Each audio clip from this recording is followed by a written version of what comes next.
My fiancé said he wouldn't remove his ex from his life, told me she was just as important as I am, and said I should break up with him if I didn't like it. My phone buzzed again, a text from my fiancé's ex-girlfriend, casually asking about dinner plans. And in that instant, the familiar, suffocating knot of dread tightened in my stomach, a knot that had been my constant companion for far too long. I was sitting in my office, blueprints for a downtown renovation spread across my desk, trying to focus, but her name on the screen just shattered it all.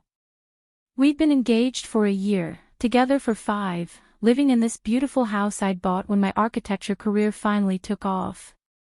Everything should have been perfect. But it wasn't.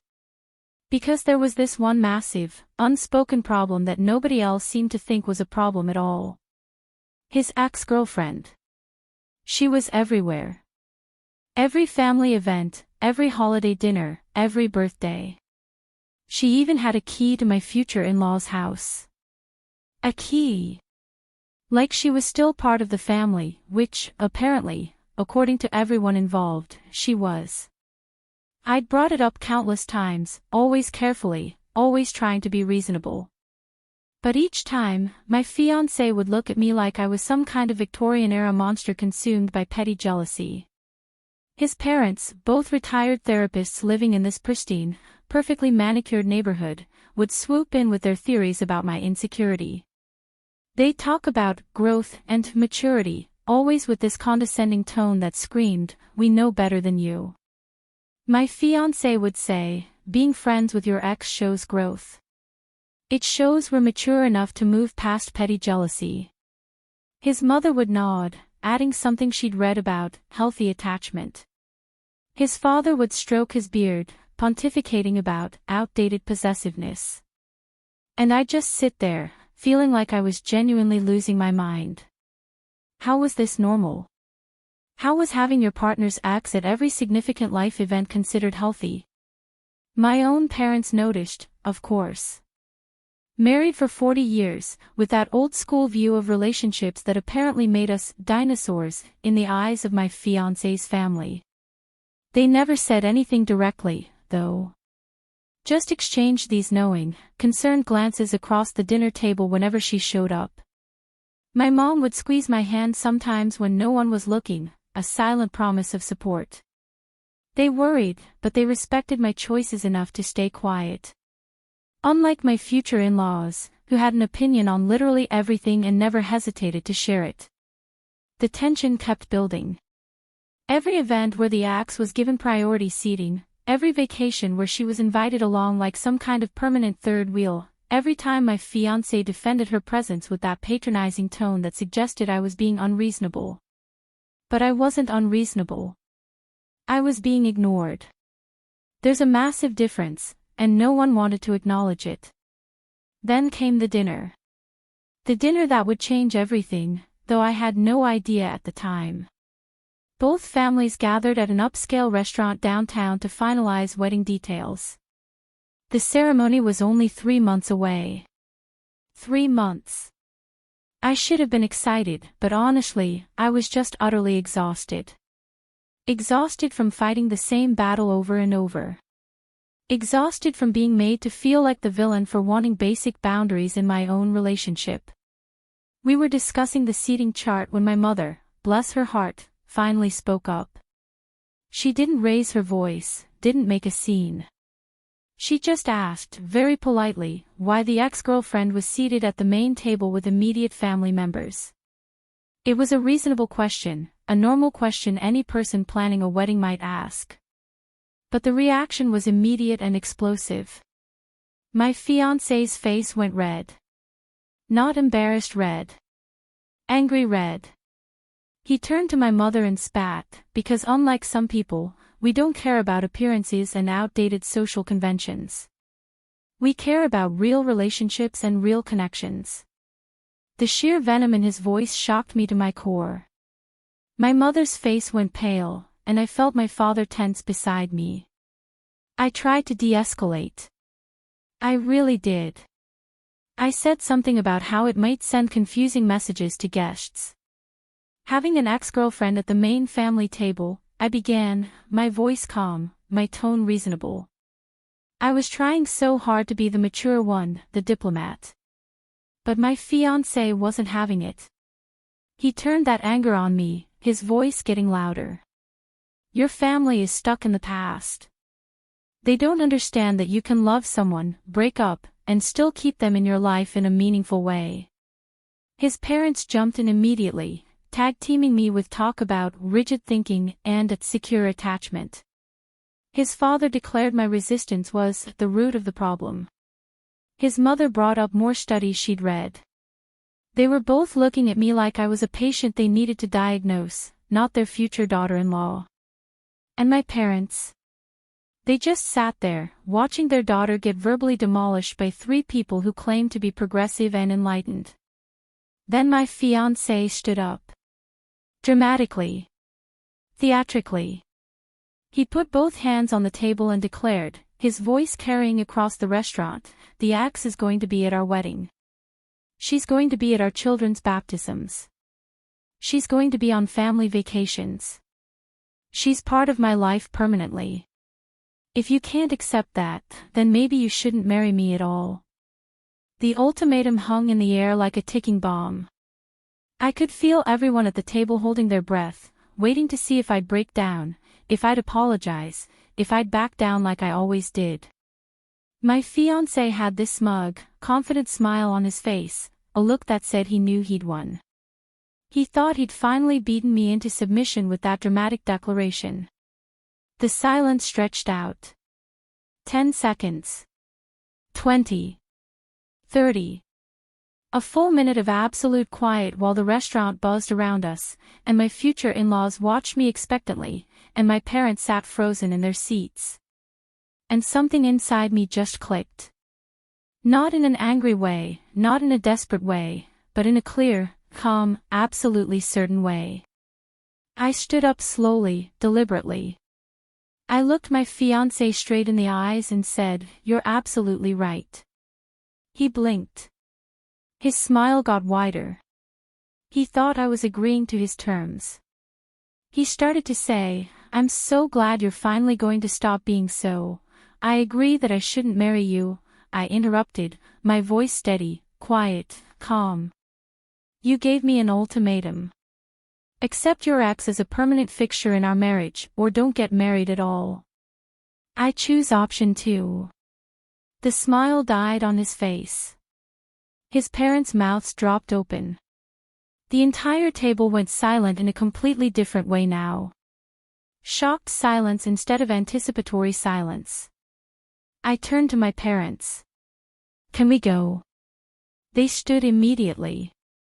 My father already reaching for his wallet to throw cash on the table for our meals.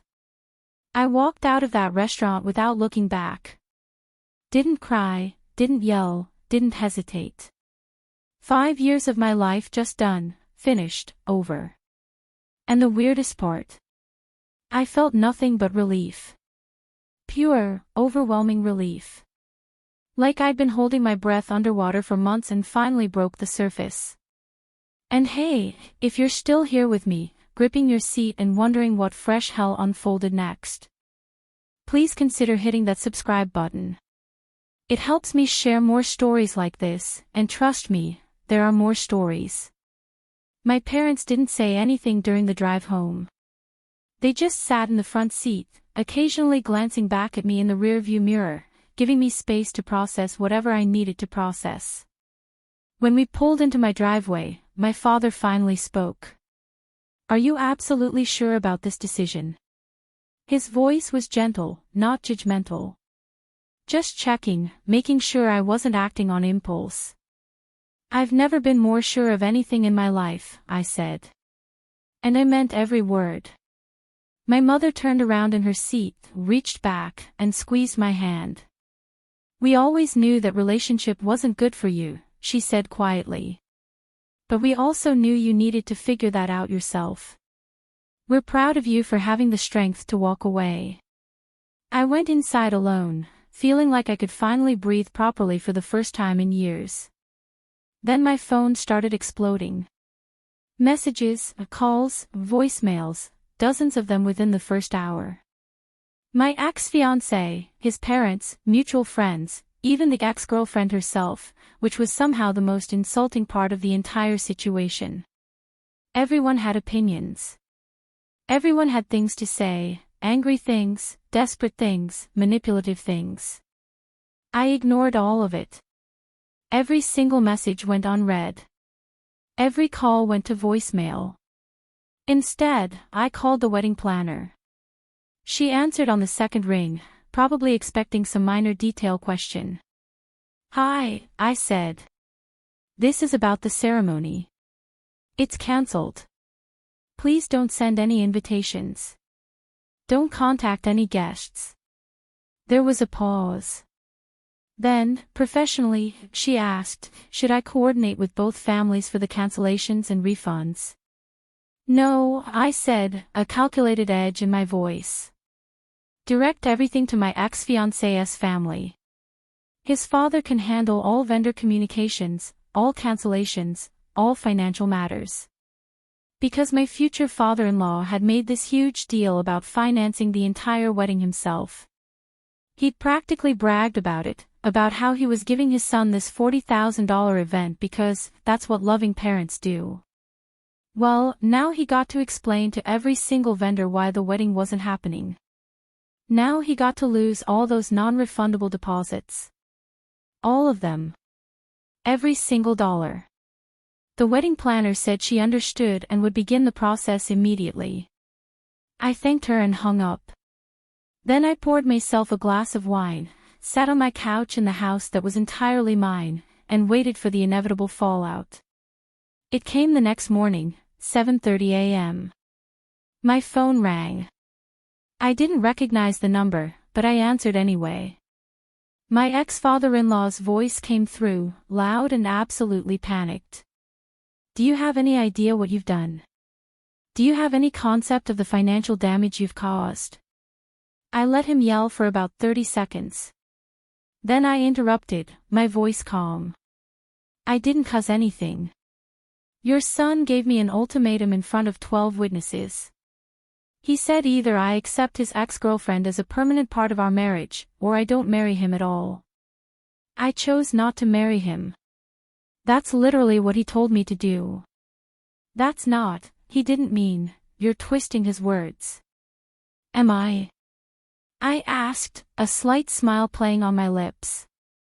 "Should we call everyone who was at that dinner and ask them what they heard? Because I'm pretty sure all 12 people heard the exact same thing I did." He started threatening legal action. Breach of contract, broken promises, financial damages.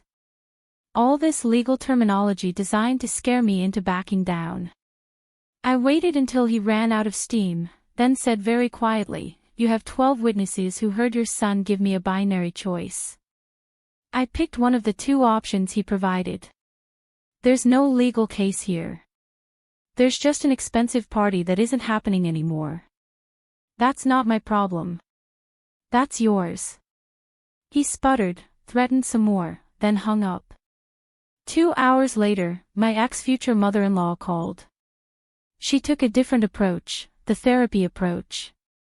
Lots of talk about processing emotions, about not making permanent decisions based on temporary feelings, about how everyone was willing to work through this if I just came back to the table. I almost laughed. Almost. "Your son humiliated my mother in public," I said. "He gave me an ultimatum designed to force me into submission. He showed me exactly who he is and what our marriage would look like. I'm not interested in couples therapy or family mediation or any other performative healing session. I'm done."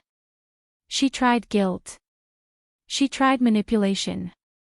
She tried everything in the therapist playbook. None of it worked because I'd spent years listening to their psychological manipulation disguised as enlightened thinking. I knew all the tricks, all the language, all the ways they twisted things to make me feel like I was the problem. Not anymore. That evening, I heard a key in my front door. My ex-fiancé walked in like he still lived there, like nothing had changed, like he had every right to be in my house. He stopped short when he saw his belongings packed in boxes, suitcases lined up by the door, everything organized and ready to go. "What is this?" he asked, his voice shaking. "Your things," I said simply. "You need to find somewhere else to live." "I live here. I've lived here for 3 years. You can't just kick me out." I pulled out the paperwork I'd already reviewed with my lawyer that afternoon. The house is in my name, only my name. We never formalized a domestic partnership. We never signed any cohabitation agreements. I can start the formal eviction process if I need to, but I think it's better if you just find a place voluntarily. I'd like you out by the end of the week." He stared at me like I'd grown a second head. Then he started crying. Not pretty crying. Ugly crying. The kind of crying that happens when someone's entire worldview collapses. He sank onto the couch. And suddenly, he wasn't the confident, progressive man who gave ultimatums at fancy restaurants. He was just someone who'd made a massive miscalculation and was finally understanding the consequences. Between sobs, he started talking, confessing. The ex-girlfriend had tried to get back together with him 6 months ago.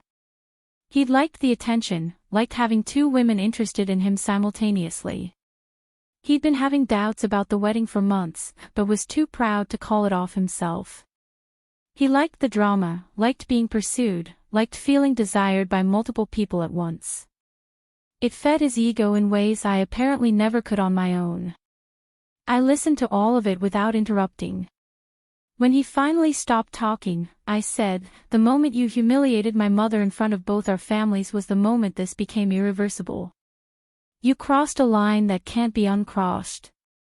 He tried to argue, tried to apologize, tried to bargain, but I was done listening. I had been done the moment he gave me that ultimatum.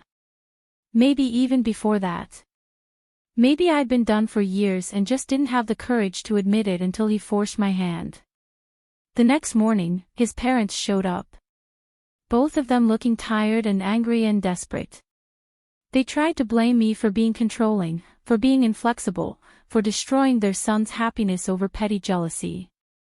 And something inside me snapped. Not violently, just completely.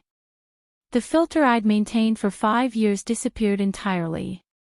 "You raised a spoiled child who thinks the world revolves around him," I said, my voice deadly calm. "You used your degrees to manipulate people into accepting unacceptable behavior. You call it being progressive, but it's really just being selfish and demanding that everyone else accommodate your selfishness. You humiliated my parents. You disrespected me repeatedly. And you enabled your son to treat me like my feelings didn't matter. You lost $40,000 because you raised someone who thought he could give me a public ultimatum and I'd just fold." They tried to argue, tried to defend themselves with more psychological terminology. But I was done. "Get out of my house," I said. "And take your son with you." They left. My ex-fiancé moved back in with them that afternoon, and then I blocked every single one of them on my phone and started the process of actually moving forward with my life. The story spread through our social circle fast. The 12 witnesses from the dinner talked. People took sides.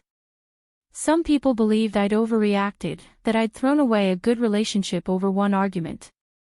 But most people, the ones who'd actually watched the dynamic over the years, the ones who'd seen how my ex-fiancé and his family treated me, they got it. They understood. Several friends reached out privately to say they'd been waiting for me to leave for years. 3 weeks later, I did something I'd been wanting to do since before we got engaged. I booked a 2-week trip to Europe solo. My ex-fiancé had always shot down the idea, saying he didn't like museums, didn't like architecture tours, didn't want to spend vacation time looking at old buildings. But I was an architect. That was literally my passion. And now I could pursue it without having to negotiate or compromise or give up what I wanted to make someone else comfortable. I visited Barcelona first, spending 3 days wandering through Gaudi's masterpieces. The Sagrada Familia took my breath away. I spent hours inside, studying the columns designed to mimic trees, the way light filtered through stained glass. I sketched details in my notebook, filled pages with observations. At one point, standing in that space, I found myself crying, overwhelmed by what human creativity could achieve when it wasn't compromised. In Rome, I walked through the Pantheon and the Colosseum, marveling at structures that outlasted empires. In Paris, I sat in the Louvre's courtyard, studying Mbappé's glass pyramid, thinking about bold choices and trusting your vision, even when everyone says you're wrong. For 2 full weeks, I remembered who I was before I started shrinking myself. I remembered the girl who chose architecture school because she wanted to create spaces where people felt safe and inspired. I remembered having opinions I defended passionately instead of swallowing them down to avoid conflict. When I came back, I threw myself into work with an intensity one hadn't felt in years. I'd been coasting professionally, playing it safe, not taking risks because my personal life was consuming so much energy. But now I had all this focus, all this motivation, all this creative drive that had been suppressed for so long. There was this project I'd been watching for months. A historic building downtown built in the early 1900s. Absolutely gorgeous bones, but decades of neglect had left it structurally compromised and aesthetically ruined. The city was looking for a firm to handle the restoration, a complete rehabilitation while maintaining its architectural integrity and historical significance. It was the kind of project that could make or break a career. High profile, technically complex, and loaded with opportunities to either shine brilliantly or fail spectacularly in front of the entire professional community. Before the breakup, I never would have pitched for it. Too risky, too demanding, too likely to take time away from managing my relationship and keeping everyone happy. But standing in my empty house with boxes of my ex's belongings stacked by the door, I thought, why not? What was the worst that could happen? I'd already walked away from a 5-year relationship and blown up my entire social circle. Pitching for a challenging project seemed almost quaint by comparison. I spent 2 weeks preparing the proposal. I pulled together a team, created detailed renovation plans that respected the building's history while updating it for modern safety codes and accessibility requirements. I researched the original architect's other works, studied the construction techniques from that era, designed solutions that would preserve the ornamental details while reinforcing the structural problems that time and weather had created. I poured everything I had into that proposal, all the creativity and passion and knowledge I'd been suppressing for years while trying to be someone I wasn't. The presentation took 45 minutes. The committee asked questions for another 30, technical questions about load-bearing modifications, budget questions about cost overruns, timeline questions about construction phases. I answered all of them confidently, clearly, thoroughly. I felt like myself in ways I hadn't felt in years. This was my expertise, my passion, my domain. And nobody was there telling me I was being too intense or too focused or too invested in something that didn't involve them. I got it. 3 days later, they called to tell me the project was mine. The client said my proposal showed a depth of understanding and genuine passion that none of the other firms had matched. They saw someone who cared about the building's history, who understood its significance to the city's architectural heritage, who had the technical skills to handle the complexity while maintaining respect for the original vision. The project would take 8 months, maybe more. It would be demanding and stressful and absolutely perfect. This was the kind of work I dreamed about when I was in architecture school. Before life and relationships and compromises made me forget what I actually wanted. 4 months after the breakup, I ran into my ex-fiancé at a coffee shop downtown. I was meeting a client, running through some design modifications on my tablet. He was sitting in the corner looking tired and significantly different than the last time I'd seen him. His hair was longer, unstyled. He wore sweatpants and an old college t-shirt. The confident man who'd given me an ultimatum in a fancy restaurant seemed like a different person entirely. We made eye contact. He looked like he wanted to come over, wanted to talk, maybe wanted to explain or apologize or try to be friends or whatever people do when they run into their ex. I could see the calculation in his eyes. Should he approach? Should he wave? Should he pretend he didn't see me? I made the decision for both of us. I smiled politely, gave him a small wave, and turned back to my work. Not cold, not warm, just neutral, acknowledging his existence without inviting interaction. When my client arrived 10 minutes later, I was completely focused on the blueprint spread across the table. I felt nothing when I saw him. Not anger, not sadness, not even satisfaction. Just complete indifference. And that felt better than anything else possibly could have. He stayed in his corner. I finished my meeting and left without looking back. Later, I heard through mutual friends that he was unemployed, still living with his parents, that the house they'd been so proud of was sold because they needed to recoup some of the money lost on the wedding. Apparently, the $40,000 loss had hit them harder than expected. The mortgage on their house, the lifestyle they maintained, it all depended on having consistent income, and that wedding money had come from savings they couldn't easily replace. The ex-girlfriend, the one who was supposedly family, the one who was so important she needed to be at every major life event. She disappeared the moment real consequences appeared. She stopped returning calls, stopped showing up to family events, found excuses to be busy whenever my ex-fiancé needed support. Funny how chosen family works when there's nothing fun left to choose. My ex sent me messages periodically. First, they were angry, blaming me for everything, calling me cold and heartless and cruel. Then they shifted to self-pity. Long paragraphs about how much he missed me, how he'd made mistakes, how he wished things had ended differently. Then, after 3 months, he tried to be friendly. Casual messages about random things, like we could just slide into being buddies who grab coffee and chat about nothing important. I blocked his number after the 4th month. Not out of anger, just out of a need for complete closure. That chapter was done, finished, over. I needed to stop getting those notifications, stop being reminded of something that didn't deserve any more of my mental energy. 6 months after everything imploded, a professional architecture magazine published a feature on the restoration project I was leading. The building had been completed on schedule, every historical detail preserved while meeting modern safety standards. 5 pages with photos, interviews, technical descriptions of the challenges we'd solved. My phone blew up with congratulations from colleagues, clients, old professors from grad school. The professional recognition felt incredible, but more than that, it felt earned. This was mine. My work, my vision, my success, nobody else's. The article led to more opportunities. A residential developer reached out about designing a mixed-use complex. A historic preservation society invited me to consult on 3 buildings downtown. I was asked to speak at a regional architecture conference about balancing preservation with modernization. My calendar filled with meetings, site visits, presentations, the kind of busy that felt energizing rather than draining. One of the new projects was particularly meaningful. A community center in an underserved neighborhood funded by a nonprofit. The budget was tight, the timeline aggressive, but the mission mattered.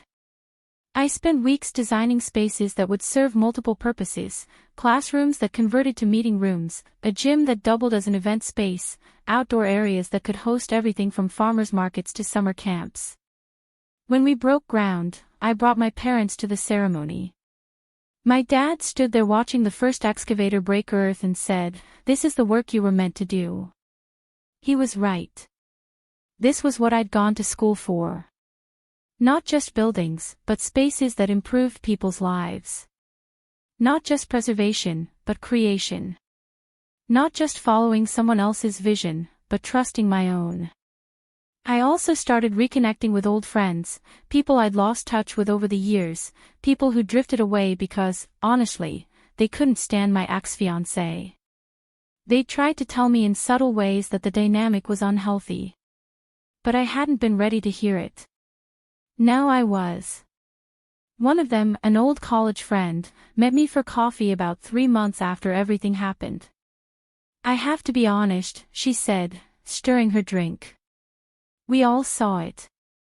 The way he talked to you. The way his family treated you like you were the problem for having basic expectations. Why didn't anyone say anything directly?"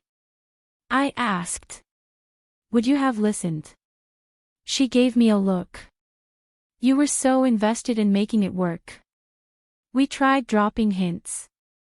Remember when I asked if you were happy? When Sarah mentioned her cousin's situation with the clingy ex? We were trying to show you without directly telling you, because we knew you'd get defensive." I did remember those conversations. At the time, I'd brushed them off, convinced my friends just didn't understand the nuance of our relationship. "We figured you'd either figure it out yourself or marry him and we'd lose you completely," she continued. "I'm just glad you figured it out. You're different now, lighter, like you're not carrying around this invisible weight anymore." That conversation stuck with me. The idea that I'd been so deep in it that everyone could see what I couldn't. The weight I didn't even know I was carrying until I put it down. One of those reconnected friends introduced me to someone, a doctor. Funny and smart and completely straightforward about what she wanted from her relationship. Our first conversation lasted 4 hours. We talked about boundaries, about past relationships, about what we needed to feel respected and valued. It was honest and direct and refreshing in ways I didn't know conversation could be. A few weeks into seeing each other, we were having dinner at her place when she asked, "So, what happened with your ex? You've mentioned the breakup, but never the details." I told her the whole story. The ex-girlfriend at every event, the ultimatum at the restaurant, walking away. When I finished, she was quiet for a moment. "That took guts," she finally said. "Most people would have stayed and been miserable." "I was already miserable," I replied. "Leaving was actually easier than staying would have been." "Still, you chose yourself. That's rare." Her family was warm and welcoming and had absolutely no drama about appropriate relationship boundaries.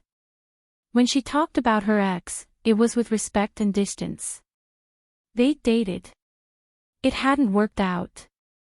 They'd moved on. That was it.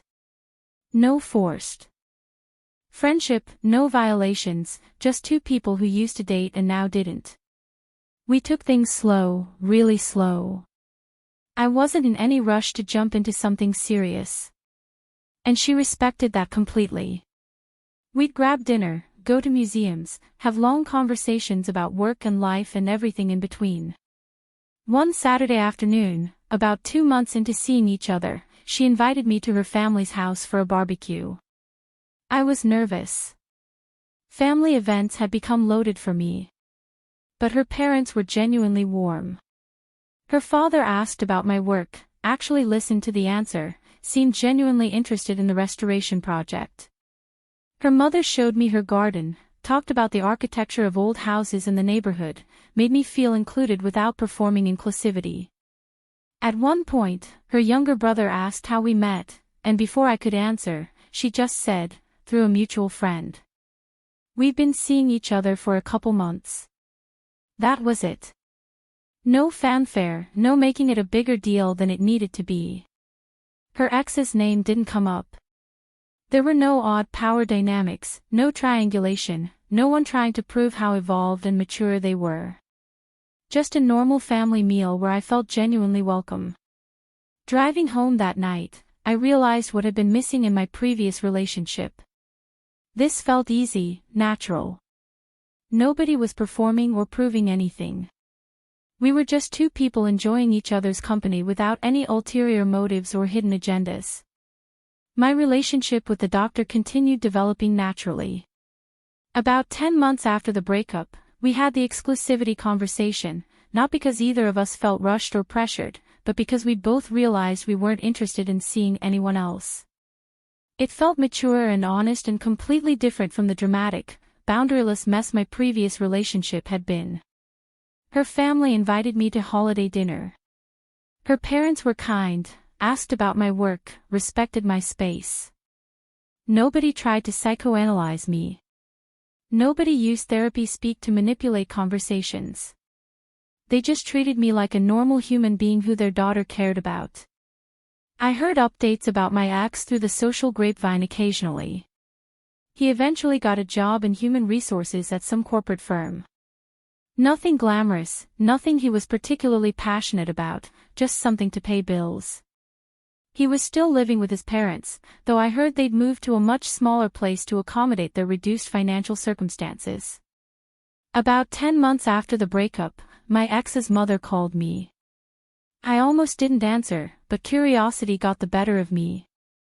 "I know you don't want to hear from us," she started, her voice careful and measured, "but I wanted to apologize. We were wrong about how we treated you, about how we raised him. The past year has been eye-opening." I waited, saying nothing. "He's struggling, really struggling, and we've had to confront some uncomfortable truths about the role we played in this. We enabled him. We made you feel like the problem when you were just asking for respect. Why are you telling me this?" I asked. "Because you deserved better. You deserved an apology years ago. And because," she paused, "because I hope you found happiness, real happiness, the kind we couldn't give you space for." After we hung up, I sat with that conversation for a long time. Part of me appreciated the acknowledgement, but mostly I felt nothing. The apology came too late to matter from someone whose opinion I no longer valued. The relationship with the ex-girlfriend had completely deteriorated, too. Apparently, they didn't even speak anymore. All that talk about mature friendships turned out to be performance rather than substance. Around the 8-month mark after the breakup, I sold the house. The one I'd bought when my career took off, the one I'd lived in with my ex-fiancé for 3 years. It had too many memories attached to it, too many associations I didn't want anymore. I found a smaller apartment in the heart of downtown, walking distance from my favorite coffee shops and restaurants, close to the office. The place had floor-to-ceiling windows facing west, flooding the space with afternoon light. Modern, minimal, exactly the style I'd always loved, but had compromised on because my ex preferred traditional decor. I decorated it entirely to my taste. A sectional couch in charcoal gray. A dining table that doubled as a workspace.